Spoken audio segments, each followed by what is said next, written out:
So guys, the government increased the minimum wage in Lagos State to 80,000 naira and also increased school fees to 100,000 naira. That's why they are seeing this protest happening by parents, because it doesn't make sense that how can you increase the minimum wage of 80,000 naira and then school fees is around 100,000, which means that a family that has like 3 children in school cannot pay their school fees, even cannot pay for one person school fees once, if not by you can borrow money.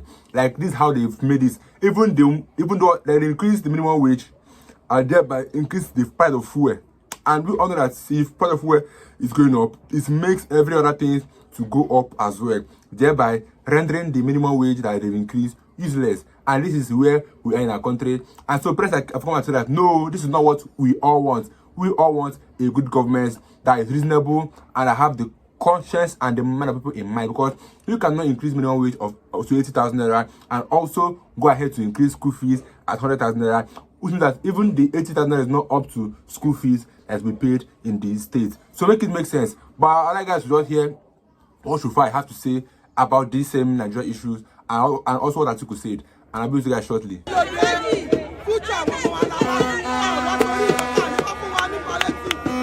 not here for palliative. We are here for the future of our children. We are not here for anything. They should just answer us. That is what we want.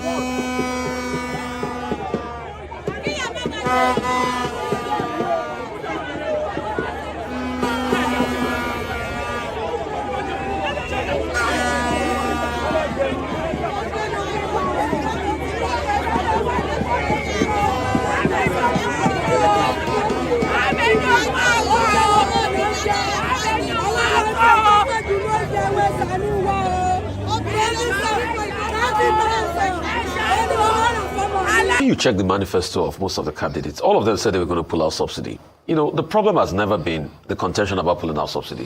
It has always been, how was it going to be done? President Tinubu claimed day one and said, subsidy go. You don't do that. You need to be able to show us the empiricals. I keep saying that. Okay, what is the transparency level? What are we even paying in subsidy? What's the corruption that is going on in NNPC? Till today, we've not had a forensic audit of the NNPC. We have not known what is going down as regards transparency level in NNPC today. That's why some of us have argued largely that if we shun corruption, you can still be able to shoulder those burdens on the people, the subsidy burdens. So you have not cleared all of that. You've not cleared all of those encumbrances. Then the next thing you do is just to announce subsidy gone. And the next thing, you lie to people all through the year. Until recently the NNPC accept that. Oh, we're paying about 100 and something in subsidy. Now it's finally gone. But petrol prices are still going up. So we don't even know what's going on. So that's what we are saying. A lot of people have touted a face remover. Secondly, he was talking about the forex management regime. He said managed float. Nigeria has always been doing managed floats for a very long time. In fact, even when we had the second foreign exchange market system in '86, it was still a form of managed floats. We've tried a myriad of ways, between Dutch auction system, everything is centered around the managed floats. What a managed float means is that, when you have money, you defend. At some point, you leave it. So when you see that it's going overboard, you defend again. That's what a managed float is all about. So we've always teached the method of management. So there was nothing new about what Atiku Abubakar. But I would have wanted Atiku Abubakar to empirically state how he was going to do the managed float. Going to the fact that President Tinubu claimed that there was no money, I would have said we should look for money to be able to show up our buffers and all of that. And in fact, remove the shenanigans and the corruption in the forex arbitrariness. That's what I would have suggested, because there's a lot of corruption. Because you can see a lot of people that were not supposed to get dollars were getting dollars at all of that. So when you look at it, who were those that were supposed to get dollars truly? We all know a lot of the round tripping and all of that. So that's why some people advocated, let's cuckoo float it so that you will not have any level of corruption. So Atiku did not state how he's going to tackle the corruption in that system. So for me, Atiku's views too were not empirical enough. It's not just saying, no, I will have done the management and everything. Show us precept by precept. How are you going to go against the people that are, circumventing dollar because, there's an arbitrage opportunity and all of that? Those are the questions we really need to ask. So his views too were not detailed for me. President Tinubu too has not done a lot. So we need more debate like that. And the other candidate, where the likes of Kwankaso and everybody and Obi, they should join the debate and give us the blueprint of what they will have been able to do too as regards the situation. Because it's on ground and it affects all of us. Robust debate. We're here for it and we support it. Dr. Abati, good morning. Good morning. Your take on this. Doctor. Great to see you. Well, welcome back. Doctor. Saudi Arabia. Doctor. I miss you. Well, going to Saudi Arabia on our behalf has implications. But now straight to business. Now, the main story is the Waziri Adamawa Atiku Abubakar saying that he will have done better, and the presidency saying that he doesn't know what he's talking about. But one of the challenges we face in this country is that we run a presidential system of government. the presidential system in which, in our own context, the winner takes it all. And the winner pretends to be a monarch and pretends to, be the supreme authority, even if the 1999 Constitution is defective in the regard that it makes the president the supreme authority. The thing about presidential democracy is also that, once you win, you win. And what Nigerians are dealing with right now is the fact that we are not in a parliamentary system. We're not in a presidential system. And once you make your choice, you live with it. Now, my first message to Waziri Atiku Abubakar is that the same manifesto that he's asking President Tinubu to return to was the same manifesto with which he engaged Nigerians in 2023. And Nigerians voted for the Emiloko manifesto. So the thing about presidential democracy is that, okay, you have voted for you have made your choice. Live with that choice. It may sound very, extreme, but that is the reality. However, Waziri Adamawa has now intervened, acting like an opposition leader, and we keep calling for opposition politics. It's not part of the structure of our political choice. But he says, this is my manifesto. And he says, more or less, that the Tinubu administration is not doing well. He's riding on the wave of populism because there are many Nigerians who share that view that the people from Lagos and the city boy, their leader, is just not getting it right. And then he says in his own manifesto, this is what you will have done with fiscal reform. 2, you will have led by example. When he says he will have led by example, is he saying he will not change aircraft or he will not travel in a long convoy? He was not specific in that regard. He said he will have adopted a gradualist approach to the removal of fuel subsidy. How? The devil is in the details. He said, for example, that he will have dealt with corruption, with the opaqueness of NNPC and all of that. Well, look, some of these things that opposition leaders say are better said than done. I think the big issue is not Atiku Abubakar saying I will have done better. He will have to wait till 2027. The big issue is not the presidency saying, what is he talking about? Nigerians choose us. I think the political elite in this country, they got it wrong. Because they have removed the people quotient in the democratic equation. Whether the system is parliamentary or presidential, the people are saying, we are hungry. We are suffering.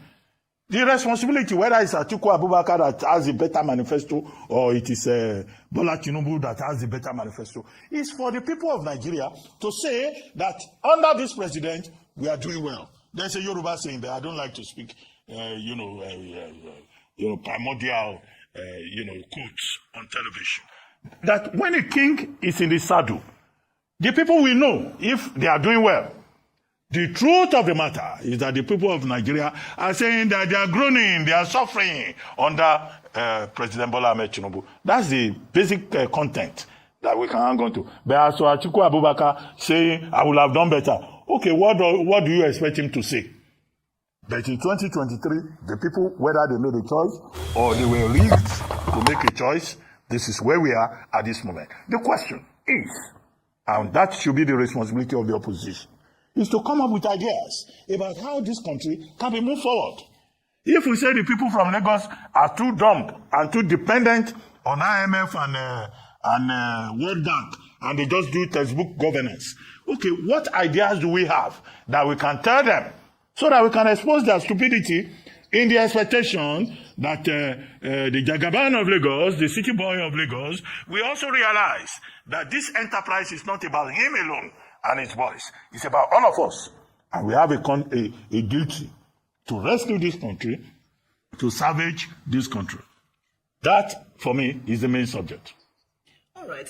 Thank you so much for that take. I think we're all in agreement. When you hear the statement that I would have done better, it reminds me of a football game, because they often say the best footballers are sitting at home on their couches with remote controls in their hands, because when you're on the sidelines, it's always easier to critique what's happening on the pitch. However, of course, we love the spirit of robust debate, the spirit of injecting ideas and conversation to make sure we hold this administration and any administration accountable. That's very welcome.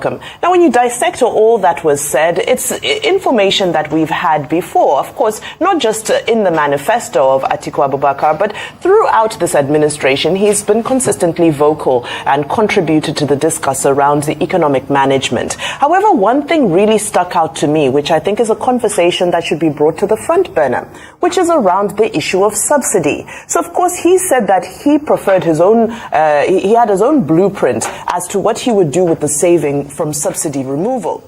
Now, this administration over the past couple of weeks has made a lot of noise and fanfare about the fact that the market is now fully deregulated, subsidy is gone. So now the conversation is, what is being done with the money from fuel subsidy? That's what we want to know, because we've heard so much about the moanings and groanings, the corruption, the this and this around subsidy. But now it's time for this administration to step forward and tell us that this is how much we have saved since the economy is now fully deregulated. The oil and gas economy is now fully deregulated. And this is what we have done with the saving over the past, I believe it's now 1 month since they have declared that a subsidy is officially gone. So in that 1 month, where has the money gone? Now, the other conversation was around gradualism, which I've always been a great advocate for, because there is no extreme measure, economic measure, that is done overnight in one fell swoop, in just the click of a finger like this. It is not done anywhere. However, this is where we find ourselves in. Sometimes policies are correct, but our implementation makes them incorrect. In this case, we have seen that the implementation of the removal of fuel subsidy, the implementation of cost-reflective electricity tariffs, floating of the exchange rate, all virtually overnight, has caused economic chaos. So I certainly do support the concept and the economic principle of gradualism. I believe he used the example of Malaysia in 2022 and Indonesia 2022-2023. I always speak about Chile. So guys, we've heard the reactions from Arise TV, from Oseni and Rufai and his team members, because they're actually making points. Our governments are those people that they don't have defined goals for the nation. In a country where they are trying to kill dreams instead of build dreams. In a country where doctors are living in Nigeria, nurses are living in Nigeria, you see people that with the brains are living in Nigeria. Then what is left in the country? So who can fix the country? Where the same country, the same government before trying to even stop the nurses from leaving the country, which you can't tie anybody down. It's not possible to tie anybody down. Which they still left. But people are living. People who need more in the country are living because of what? They are living for a greener pasture. They're going to where they'll be valued. In this country, they don't value anybody. In the country where our soldiers are living, Nigerian soldiers, Nigerian military, to go and join outside country military, to go and join Russian military. A soldier in Nigeria, living Nigeria soldier, to go and join another country soldier. Why? They say that Nigeria don't even use to take care of them at all. I would honor the nurse, the doctors, the military, the soldiers, they're the key people we have in this country. Because the soldiers defend the country, the nurse are in charge of sickness and the rest. The doctor are the same thing. But imagine them living. Who will take care of the sick in this country? Who will take care of those that need medical checkups in this country? These are the people that need them. The nurse and doctors are those that we have. But they are living in another country. You see people that are trooping, go to nursing school now. You see a lot of people there. They want to study nurse and leave the country. It's not that I say they don't study nurse and work in Nigeria. They want to study nurse and leave the country for where they can be recognized and valued. Our government needs to wake up and address all these issues before it's too late. Because if they all leave this country, they won't come back. Because most of them go there, in one way or the other, they find the green card and they turn the citizens of that country because they don't want to come back to here. You can't go to where you're living where to come back to Nigeria that they call hellfire. Because they're not considered Nigeria as hellfire, because here is so strong, hard for everybody, where they pay you minimum of 80k, school fees is 100,000 naira, school fees alone. Not talk of asphalt fee, but the fee and the rest. Just school fees 100,000 naira. Then how much is hostel fee? How much is lodge fee? How much is feeding? How much is rest? So the people that can survive in this country are barely people that can survive. It's people that enjoy this country are just our politicians. And it can't be hidden and overemphasized because they are being given free money. They don't do anything, but they pay them millions of naira. But here we are. We know how hard it is to work so hard and to earn penny that can even feed you yourself. Talk about feeding another person. Go to boarding school now in the east, in this anywhere. Boarding fee now is around 100,000. Boarding fee alone. Talk about school fees. Talk about feeding fee. Talk about acceptance fee. Talk about pocket money. Talk about provision money. All these things, if you spend it, you see that you're spending roughly 300,000 naira, and then your monthly salary is around 80,000 naira. Where are you going to get that kind of money from? If you save a salary for like 6 months, it's not even up to what you can use to pay a border in Nigeria. It doesn't make sense. And I think I like guys every video you've watched. If you're new here, you can subscribe. I will see you guys in my next video.